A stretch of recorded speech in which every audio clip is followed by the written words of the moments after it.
Hello everyone, my name is Lowko and welcome back to a professional match of StarCraft 2. Now what I've got for you today is supposed to be an absolute banger of Protoss versus Terran. I haven't seen this game yet either, but at the very least from what I've heard, we should be in for a treat. So spawning right here in the bottom left-hand corner of Blackburn, playing with the red Protoss probes from the United States of America, we have Astrea.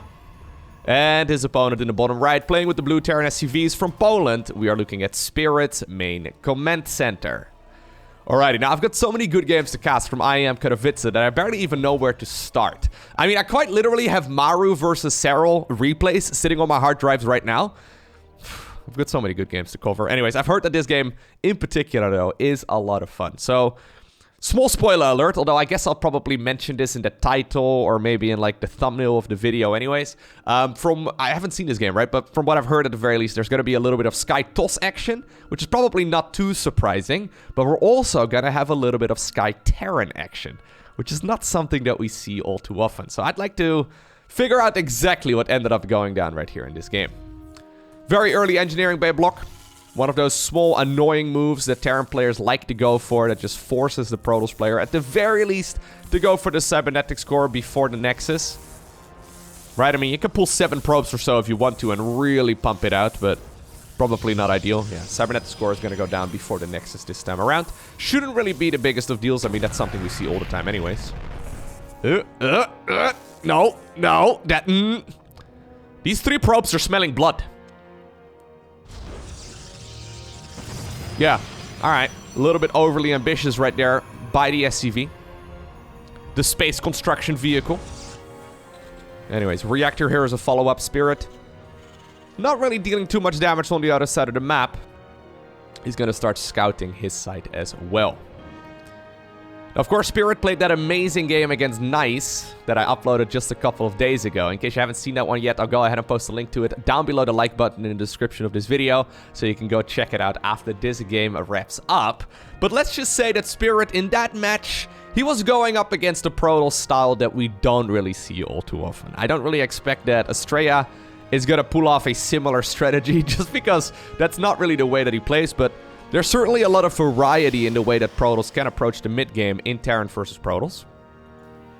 There's a very likely Stargate positioning right over here as well. Technically, there could be one over here too, but he doesn't want to venture all too far out on the map either, because he knows that there's a good chance that the Adept is going to be able to intercept the Marine here if he does. Twilight Council here from Astrea. Alright, we'll see what kind of tech route he wants to go for in just a little bit, but 9 times out of 10, of course, it is going to be that Blink Stalker opener that is very popular in this matchup. Command Center is going to finish up here on the low ground for Spirit. Astrea already happily mining those resources right over here.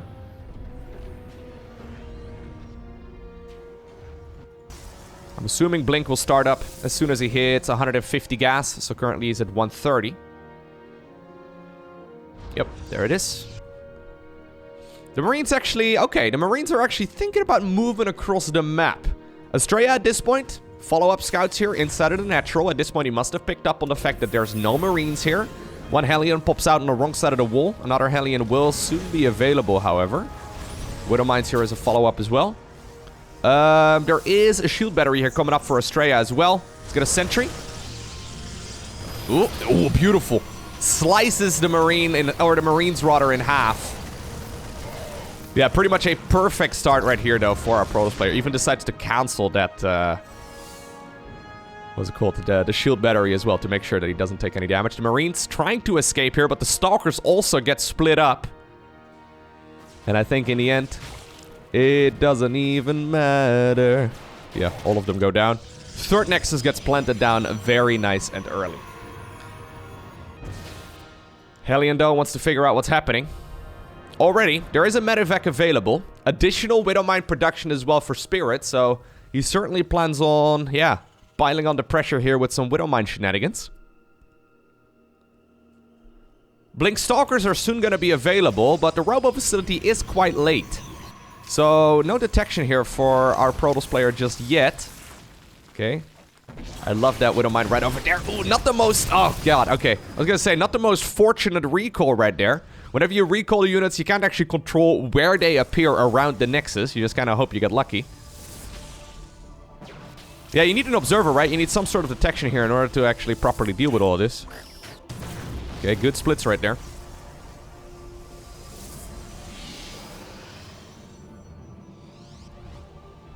Yeah, eventually an observer will be out. Another medevac with 3 Widow Mines this time around. Ready to move across. Armory right there in the corner of the main, of course. Careful now. Okay, so far not a whole lot of damage has been done yet. Widow Mine drop follow-up here.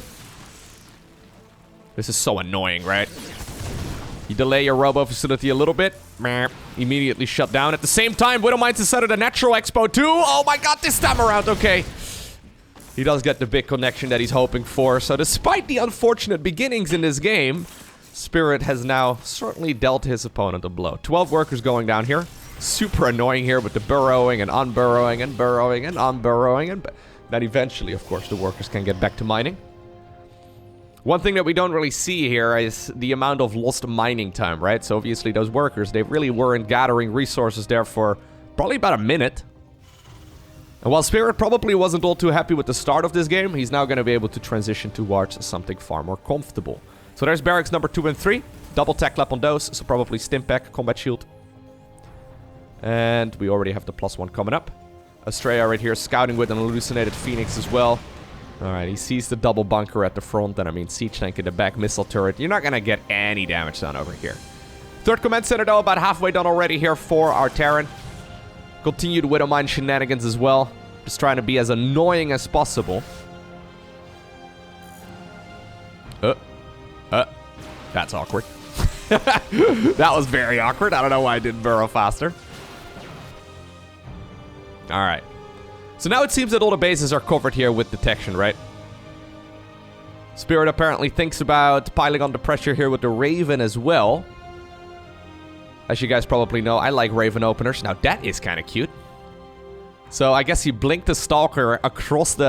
And I guess it's like kind of treated as an overlord right now, right? Where you have a moving Stalker here patrolling back and forth in the bottom of the map just to make sure you scout any incoming medivacs. Yeah, this is a Protoss overlord.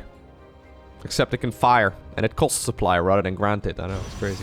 Anyways, double forge right here from Protoss, followed up with a Robo Bay as well. Third nexus, or sorry, third command center, flying on over towards the position. Spirit salvaging the 2 bunkers on top of the high ground, that now puts down 2 new bunkers on the low ground. I like this a lot. It's one of those little moves that we don't really see all too often. But I mean, you can salvage it, get most of your money back, and then, well, it's a relatively small investment. If Protoss wants to push in here, it's not gonna happen, right? Especially with mass, like, say, mass zealot strategies. This is a really nice defensive positioning. I also love the supply depots in front. Since obviously all Terran units are... Like, Terran does not have a melee unit, right? I guess other than SCVs, maybe? But that doesn't really count. Yeah, Terran is all ranged, so it makes sense that you try and create distance between you and your opponent. Colossus transitioning right here from Astrea. The Ghost Academy already coming up for Spirit as well. Alright. So, both players are essentially accepting the fact that this is going to be a macro game, right? Neither player really here going for like a timing attack, or, well, I guess the Widow Mines sort of were a timing attack, but not really one to go and straight up win the game with. Mostly just an attack to try and gain an advantage and then build upon that advantage in the middle stage of the game. I would say the next attack that we can see here from our Terran player would probably be with like +2 finishing up, other than with, of course, this medevac harassment. So he could go for a big push when +1 and +2 are done.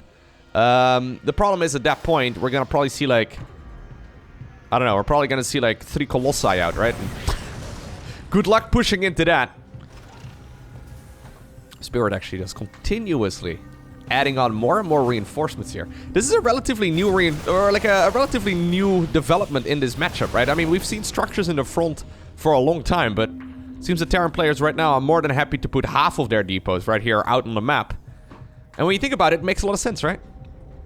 Anyways, an additional 9 workers there do go down. 25 probes actually have been killed so far this game. Alright. Protoss could go for a move out right now with extended thermal lens. Yeah. He is going to try and at the very least test the waters. Not a whole lot of anti-air here though. Okay. There's 13 Stalkers out there. They're gonna join eventually. I was gonna say a couple of Vikings could be an absolute disaster here. Obviously the golden base, very nice here for both players, but should be quite hard for Terran to actually confidently mine this as long as his Protoss army is around.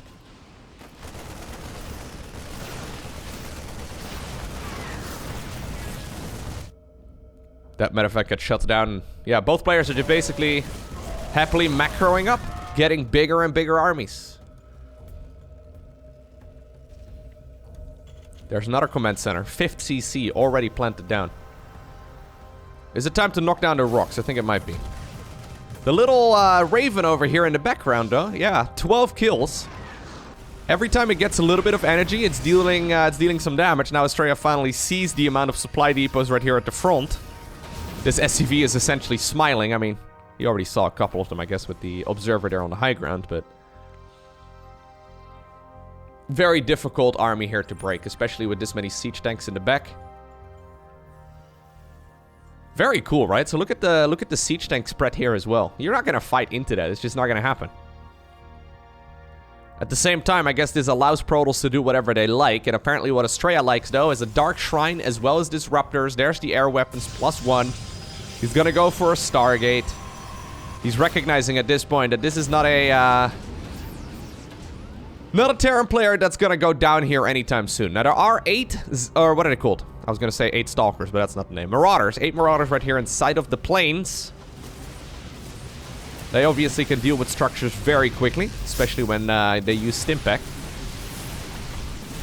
Couple of Zealots here to the rescue, not quite enough. Raven over here once again picking up a couple of kills. There's a tactical nuke.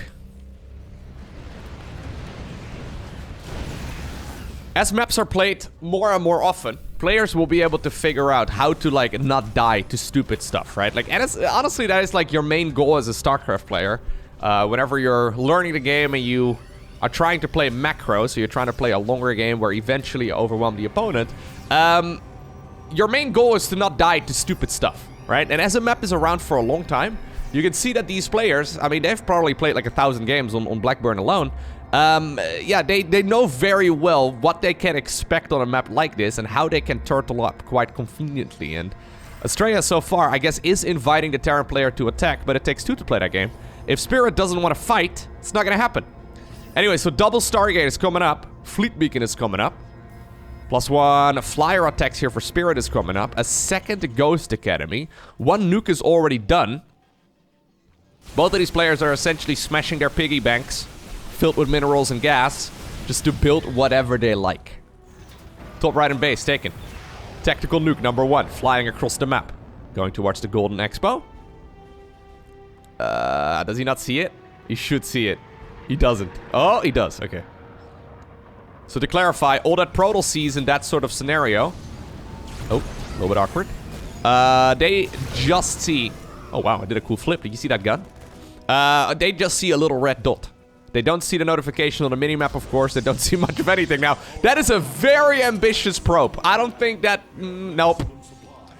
Probably not expecting this base to already be up and running, but... Apparently Spirit is building the bank. Another starport comes up. Another 2 nukes. Alright, so wait, 3 more starports? Okay, so here's the thing. SkyToss is very... It's very well known, right? Everyone knows that SkyToss is extremely good. Once you get there, it's hard to beat, right? Especially if you have like High Templar and maybe some Disruptors in the mix. It's an extremely potent army composition. Sky Terran, on the other hand, is something that we know is good. Especially like, I don't know, if you manage to max out on like a ton of battlecruisers, it's extremely powerful. It's just that those upgrades take forever, and in general they're super expensive, but a fusion core is coming up right now. Double tactical nuke in a pro game. Okay, one of them over at the gold, one of them over in the natural. Looks like the ghost in the natural has already been cleared out. The one at the gold base. I mean, this is the most obvious location. Astrea, come on! Astrea doesn't see it. Well, he does, but not in time. 12 workers go down. 2 more nukes. 3 more command centers. My god, Spirit! I might be mistaken, but I feel like this is what Maru has influenced in the Terran meta recently, right? Like, this is just... extreme turtle, right? Like, you basically don't intend on winning before the 20-minute mark. You just kind of make sure you can't be attacked properly. And then eventually you switch to ghosts. And apparently, oh my god, there it is. 3 battlecruisers on the production tab. That is not something we see. I am excited. Alright, so. Double carrier coming up as well. It's going to be battlecruisers versus carriers in a pro game. With nukes. Believe it or not. My gut instinct is telling me that Protoss air is going to be superior. But I'd like to be proven wrong. That is an interesting spot. I guess this one pylon is going to be... yeah, you show him, dude. Unless the Protoss army parks on top of it.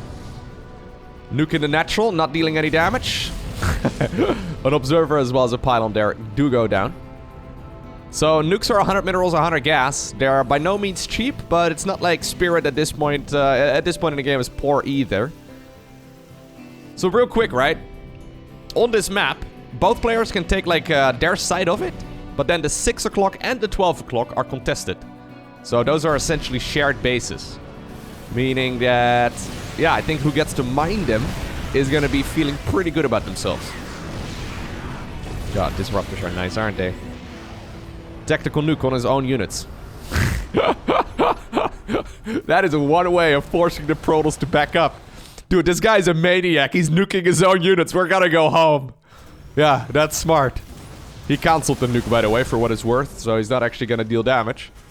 But I wouldn't want to be close to a lunatic like that either. Clever play right there from Spirit. God, missile turrets built really fast, don't they? Alright, a couple SCVs here are being sacrificed for the Dominion.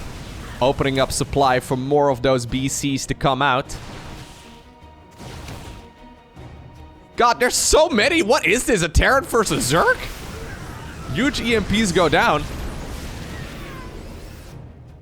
It's exciting, right, to see this, but like, imagine that this is the standard in which every single Terran game will be played soon. Because I have seen a lot of very passive Terran games. I mean, this is the first time I'm seeing a mass battlecruiser style, so I love it. But if every game is going to be both players sitting back for the better part of 15 minutes, that might not necessarily be ideal. Anyways, it is really cool to see this right now added into the mix, though. Once again, a tactical nuke. Oh my god. Okay, if Astrea is not paying attention here to the army...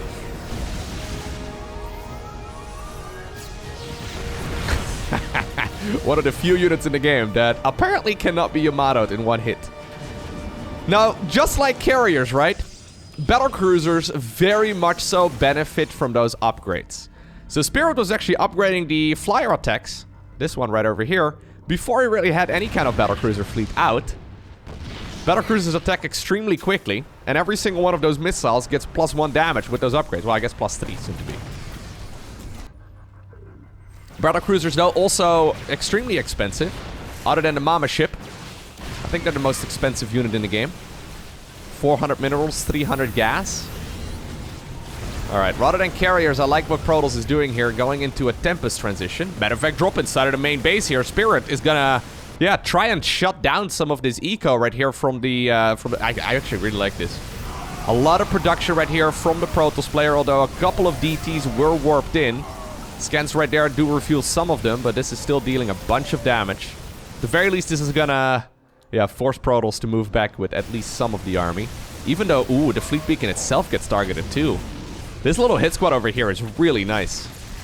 Even though Astrea is still maxed out, Spirit is slowly adding on more units. So he's actually run out of gas. Not really something that Terran players usually run into. Not really usually a problem that they have. Okay, Astrea right now also sees that there's a command center heading on over in that direction.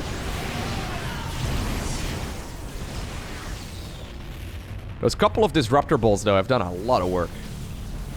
Alright, so now Tempest. Tempest have extremely long air-to-air ranged.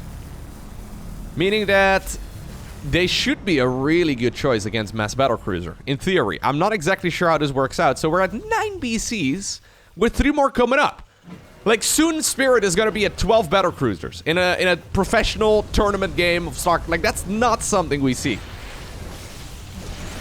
Whenever there's, like, something unorthodox going on in the late game, my gut instinct is telling me that there's a good reason why we don't normally see it. And it's because it's just not very good. Either that, or it's just extremely hard to get to. And therefore, Terrans are like, you know what, it's not even worth trying because it will take me the entire game to just get there. Oh, nice evacuation right there as well. That was really nice. Keeping some of those bio units alive.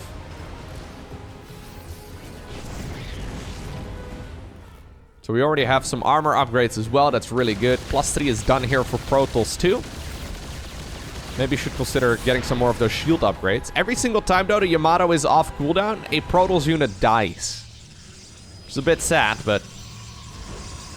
Okay, stop adding on command centers, bro. We have enough. We have enough. This is a real problem that we've seen with Terran players recently. So, he's got 11 command centers right now, with 2 more coming up. I've had games that I've casted in the past. Oh, God. Okay, well, this is obviously one of the reasons why having some additional... command centers might not be a bad idea. Anyways, I've casted games not that long ago where Terran is so happy building the Iron Bank that they actually spent pretty much all their money on it. So Spirit right now added like an additional 5 command centers or so more than he actually needed. And obviously, the command centers are still 400 minerals each, right? If you add an orbital on top of it, it's 150 more. You can do the math. It adds up very quickly. Ooh, very nice disruptor balls right there. Battlecruisers, though, are inside of the main base of the Protoss player as well. I wonder if they need to come home. They are busy destroying practically everything. They do have tactical jump as well as Yamato cannons off cooldown. Some Marauders dealing damage here to the back of the base. Okay, at the same time, there's still the Dark Templar going to town in the top right-hand corner, dealing a lot of damage. Ooh, alright. Get out of here, Void Ray. I think that was a Void Ray anyways. I'm just looking at the supply count. And as much as I want to love what Astrea is going up against here, I mean... Skytles is just far more efficient, right? Okay, well, this is good. Yeah, that's pretty good. I would say that's pretty good. Alright, maybe it's not far more efficient. Well, maybe it was better after those, like, 4 Void Rays died. Anyways, Astrea has been out mining his opponent as well, with that additional base for a little while. Spirit right now, though, taking the base for the second time. Retaking the base in the top right. 12 o'clock position, also in favor now of the Protoss player. Spirit actually only has 13 workers, by the way. 13 workers, believe it or not, is not that many. Wait, is he gonna go for an all-in here? He should have enough mules, right? I guess he did lose a lot of those orbitals. Yeah, he does have some mules going to town right here on the base at the 3 o'clock position. If you look at the income right now, though, Astrea is feeling mighty fine about it. Another tactical nuke found somewhere in his back pocket. Decides to just, well, throw it on top of the static defense. That's going to be a pretty efficient way of playing. At the same time, though, ooh, a big fight happening right over here at the front. Is there enough for the Terran player to just, yeah, take out all of these Protoss units? I mean, you know what? The battlecruisers are dealing a lot of damage. There's still a lot of ground units left over as well. And obviously, both disruptors as well as, what are they called? The Colossi. They can't shoot up. Spirit decides to teleport towards the top left-hand corner. That means that these battlecruisers are going to be out of the rotation of this game for at least a little while. They can't really go home until they get another... Well, I guess this is dealing a lot of damage too. Anyways, I was thinking they can't really go home until they have another tactical jump available, can they? I mean, +3 battlecruisers deal so much damage. Actually insane. I was thinking Tempest would be the more logical approach here, but the Void Rays don't mess around. Also, we still have these Dark Templar hit squads. I love the DT hit squads, because even though there technically may be detection and units available to deal with them, they just simply deal so much damage per second that they can take care, yeah, in a command center or off a command center in like 3 swipes. So very quick reaction speed right there for Spirit, but once again, some of his economy gets shut down. Also keep in mind, whenever you see those carriers, or sorry, the battlecruisers jumping back, this is good. This is really good for Spirit. But whenever you see those battlecruisers jumping back, a repair is not free, right? Repair is definitely not something you can just sort of use. I really think we need some big EMPs in this game. Battlecruisers do kill stuff relatively quickly, but they're not the highest damage per second unit in the game. Far from it, even with full upgrades. And obviously there's no annoying interceptor ships to mess some up, or mess some of that target firing up either, right? Like basically as soon as there's a battlecruiser and you just attack move, Protoss will start killing the battlecruisers, right? They're not gonna work on the interceptors or anything like that. So I wonder if maybe like some EMPs here to soften up those stalkers and then go in with the BCs. Maybe that's a little bit more efficient. All right, where are we going? He wanted to jump on top of those retreating Protoss units. I don't know if that's necessarily the best choice. Spirit has teched back down, though, to Marine Marauder. Astrea has picked up on this. Decided to once again transition here towards some more disruptors. He doesn't have that many left over. No, he's actually got 0. All right. That jump towards the top left, I was a little bit surprised by it, but it ended up killing like 30 probes there, maybe more, and then also 2 Nexi, which is a lot. The hero DTs once again back in for more. Yeah, they're finishing the job that they started earlier.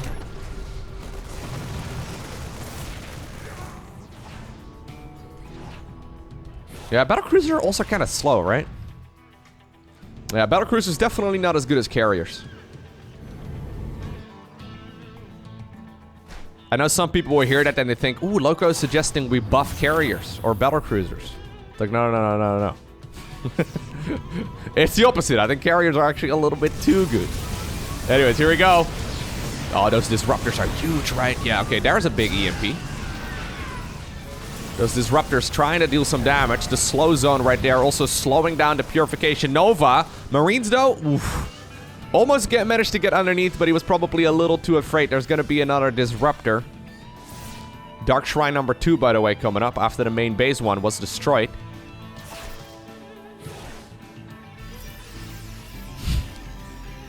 I like how in the last couple of days, or over the last couple of days, we've seen games where like 200 plus worker kills seems to be the standard, okay? There's gonna be some people that don't normally watch StarCraft 2 that see these games and are like, huh, so this is what professional StarCraft usually looks like. Nah, not quite, actually. It's just that there was a big tournament that just wrapped up and I'm cherry-picking the best games. This is awesome.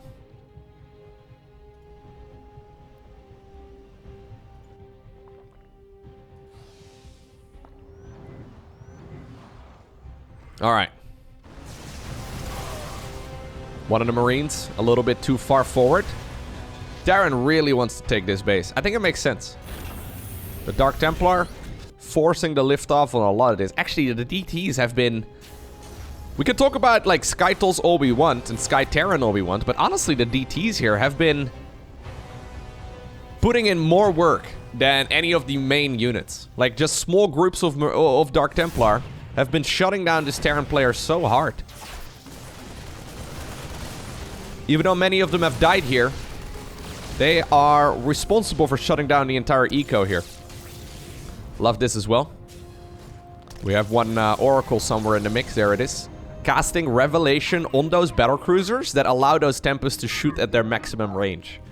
They can shoot away significantly further than they can actually see. Alright, so Protoss is taking the base in the top for the second time. Maybe, I don't know. Terran is taking the base down south.